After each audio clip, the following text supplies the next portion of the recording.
jak nám zabili Ferdinanda. A Švejk říká, to je špatný, paní Millerová, to bude válka. A to jsou tady dvě možnosti. Buď mě odvedou, anebo mě neodvedou. A když mě neodvedou, to bude ještě dobrý, ale když mě odvedou, tak pak jsou tady dvě možnosti.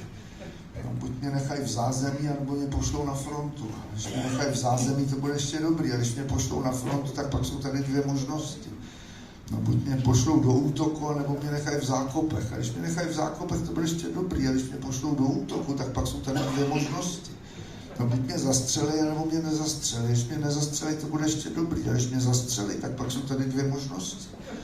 No, buď mě najdou a pohřbí, nebo mě nenajdou. A když mě najdou a pohřbí, to bude ještě dobrý. A když mě nenajdou, tak pak jsou tady dvě možnosti. No, buď to mě sežere divá zvěř, anebo ze mě vyroste rostlina. A když mě sežere divá zvěř, to bude ještě dobrý. A když ze mě vyroste rostlina, tak pak jsou tady dvě možnosti. No, buď ze mě vyroste strom, anebo křoví. A když ze mě vyroste křoví, to bude ještě dobrý. A když ze mě vyroste strom, tak pak jsou tady dvě možnosti. Buď mě pokácej, anebo mě nepokácej. Když mě nepokácej, to bude ještě dobrý. A když mě pokácej, tak pak jsou tady dvě možnosti.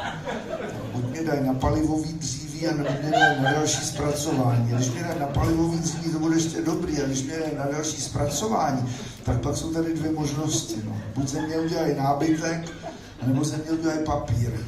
Když ze mě udělají nábytek, to bude ještě dobrý. A když ze mě udělají papír, tak pak jsou tady dvě možnosti. Buď to ze mě udělají pijavej papír, anebo ze mě udělají hajzl papír. Když ze mě udělají pijavej papír, to bude ještě dobrý, ale když ze mě udělají hajzl papír, tak pak jsou tady dvě možnosti. Buď mě dají na pánský záchod, nebo mě dají na dámský záchod. Když mě dají na dámský záchod, to bude ještě dobrý, ale když mě dají na pánský záchod, tak jsem definitivně v prdeli.